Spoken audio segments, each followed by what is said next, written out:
안녕하십니까. 알고 보면 이상하지 않은 이상심리학 시리즈 회피성 성격장애를 강의하게 된 금보다 귀한 상담자가 되기 위해 노력하는 김기환입니다. 이번 시간에는 함께 회피성 성격장애가 무엇인지, 그리고 회피성 성격장애는 어떻게 생겨나는지, 그리고 또 회피성 성격장애를 겪는 분들을 어떻게 도와드릴 것인지에 대해서 같이 배워보도록 하겠습니다. 먼저 회피성 성격장애가 무엇인지에 대해서 한번 배워보겠습니다. 먼저 사례를 말씀드리고자 합니다. 김군, 김군 남자 대학생입니다. 대학교 3학년인 김군은 사람을 만나는 일이 두렵고 매우 힘듭니다. 특히나 낯선 사람을 만나거나 여러 사람 앞에서 무언가를 해야 하는 상황에서는 너무 불안하게 느껴져서 가능하면 이런 상황을 피하고 있습니다. 어떤 강의를 수강했다가도 교수가 발표를 시키거나 조별 활동을 하거나 또는 팀 프로젝트를 해야 된다, 그냥 강의만 듣는 것이 아닌 다른 활동이 있을 때는 그 과목을 취소하기도 합니다. 또 학과의 지도교수를 만나야 하는 일이 있지만 왠지 지도교수가 무섭게 느껴지고, 물론 많은 사람들이 지도교수님을 좀 무서워합니다만 그래도 더 심하게 야단을 칠 것 같은 느낌 때문에 찾아가지 못합니다. 학교 캠퍼스에서도 여러 사람이 앉아있는 앞을 지나가는 일이 두려워서 바로 갈 수 있는 길이 있음에도 불구하고 먼 길로 돌아가게 됩니다.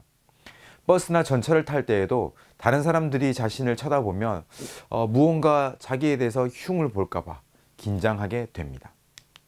김군은 이성을 만나고 싶고, 그래서 미팅에 대한 호기심이 있지만 처음 만난 낯선 이성과 만나서 대화를 이어나가지 못하고 어색해할 것을 생각하면 끔찍해져서 대학교 3학년이 됐지만 미팅, 소개팅 한번 하지 못했습니다. 현재 김군은 고등학교 동창이나 익숙한 학과 친구 한두 명 외에는 만나는 사람이 거의 없습니다. 김군은 어려서부터 조용한 성격이었으며 수줍음이 많았습니다. 김군은 중고등학교 시절에 성적이 우수했습니다. 하지만 다른 사람 앞에 나서는 것을 매우 싫어했습니다. 그래서 특히 반장이나 회장 같은 학교 임원을 선출하는 일이 있으면 그걸 너무 싫어하고 불편해서 심지어 임원을 선출하는 날에는 지각을 하거나 결석까지 하는 일들도 있었습니다. 자, 이렇게 대인관계에서 굉장히 불편해하고 사람을 만나고 사람을 대하는 것에서 되게 어려워하고 긴장하고, 그것이 너무 심해서 지장을 주는 성격적인 문제를 바로 회피성 성격장애라고 합니다. 자, 회피성 성격장애에 대해서 배우기 전에 먼저 도입으로서 불안과 회피, 불안과 회피는 각각이 무엇이고 어떤 관계가 있는지 한번 살펴보도록 하겠습니다. 자, 불안과 회피입니다. 사람은 누구든지 불안을 경험하게 됩니다. 여러분 중에 혹시 나는 태어나서 한 번도 불안해 본 적이 없다, 한번 손 들어 보시겠습니까? 네, 없죠. 다 불안해 보셨을 거라고 생각됩니다. 우리가 불에 타 죽지 않고, 또 호랑이에게 잡아먹히지 않고, 또 낭떠러지 근처에 가지 않으며, 현대사회에서는 그죠? 시험 준비를 열심히 해서 낙제를 면할 수 있는 것은 많은 경우에 불안을 느끼기 때문에 가능한 것입니다.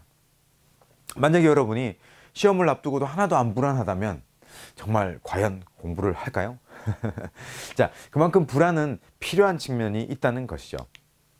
불안은 유기체의 생존과 적응에 꼭 필요한 감정이며, 불안 반응은 적응적인, 즉 생존에 또는 적응에 있어서 가치가 있습니다.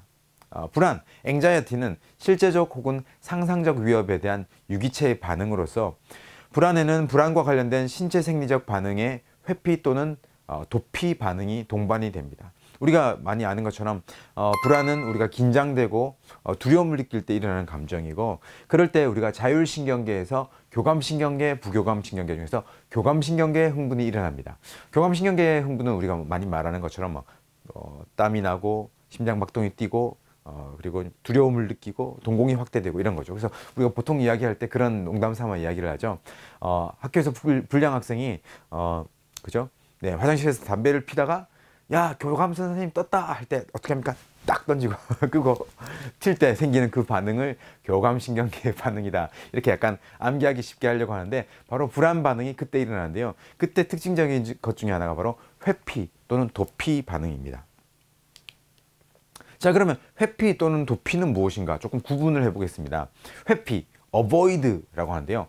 회피는 불쾌하거나 위협적인 자극을 만나기 전에 그것을 피하려고 연기하거나 또는 예방하기 위한 반응입니다. 그래서 위협 자극이 있을 때 가까이 가지 않는 것. 예를 들어서 내가 개를 무서워한다. 그러면 개를 만나기 전에 개가 있을 것 같은 곳을 그냥 피해버리는 것. 거길 가지 않는 것. 이 회피라면 도피. 도피는 escape인데요. 불쾌하거나 위협적인 자극을 만났을 때 종결하기 위한 반응. 즉 떠나기 위한 반응입니다. 위협 자극에 직면했을 때 빠져나오는 것. 아까 예를 들면 앞에 개가 있을 때 개를 보자마자 바로 도망가는 것. 이게 바로 도피라는 거죠. 회피는 자극을 만나기 전에 먼저 피해버리는 것이라면 도피는 자극을 만났을 때에 그때 빠져나가는 것을 바로 도피라고 합니다. 자, 그래서 회피 및 도피 행동을 일으키는 주요 동기는 두려움이죠. 학습 심리학에서는 회피와 도피를 다소 엄격히 구분하기도 하지만 대개의 심리학적인 문헌에서는 두 가지를 그냥 뚜렷하게 구분하지 않고 대체로 회피라는 말로 통용을 합니다. 네, 그렇게 구분하지 않고 많이 쓰게 된다는 것이죠. 자, 유기체는 불안한 상황을 미리 회피하거나 또는 불안한 상황에서 도피함으로써 환경에 대처하게 됩니다. 아까 말한 것처럼 개를 두려워한다면 개를 만나기 전에 도망가거나 아니면 개를 만났으면 잽싸게 피함으로써 환경에 대처를 하게 된다는 거죠. 회피 혹은 도피 반응으로 위협이 사라졌다고 느낀다면 그때는 불안도 사라지게 됩니다. 따라서 회피 또는 도피 반응은 인간이 환경에 적응하며 살아가는데 필수적인 요소라고 할 수가 있겠죠. 우리가 회피나 도피 반응을 하지 않는다면 위험을 겪을 수 있고 그 위험이 우리의 생명에 실제적인 위협과 나쁜 결과, 부정적인 결과를 줄 수 있기 때문이라는 것입니다. 그래서 사람들은 불안을 느끼는데 그 불안을 느끼는 정도가 서로 다릅니다. 어떤 사람은 많이 불안을 느끼고 어떤 사람은 뭐 웬만해서는 크게 불안하지 않는 모습을 보입니다. 그래서 이것 때문에 회피 반응을 보이는 데 있어서도 개인차가 있습니다. 어떤 사람은 조금만 두려우면 금방 도망을 간다면 어떤 사람은 웬만큼 두려워도 도망가지 않는 모습을 보인다는 것이죠. 또한 사람마다 두려워하고 회피하려는 상황 역시 각자가 다릅니다.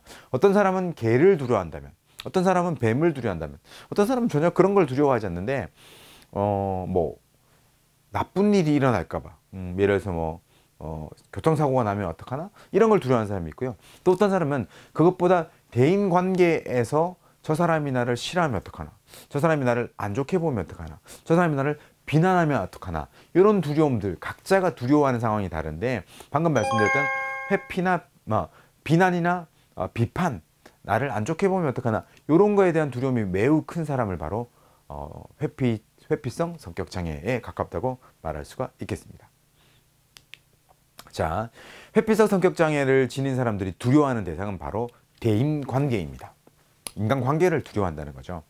더 정확하게 말하자면 이들은 다른 사람들의 비난이나 비판 또는 거부 등의 부정적인 반응을 두려워합니다. 즉 지나치게 다른 사람들을 많이 신경을 쓰는 거죠. 그렇죠. 이들은 다른 사람들의 부정적 반응이 두려워서 사회적인 접촉을 회피하려고 합니다.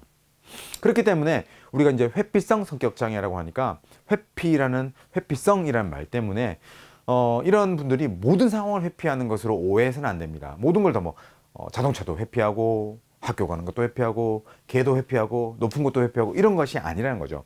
이들은 단지 두려운 사회적 관계, 대인관계를 회피하려는 것이 주된 증상이라는 것입니다.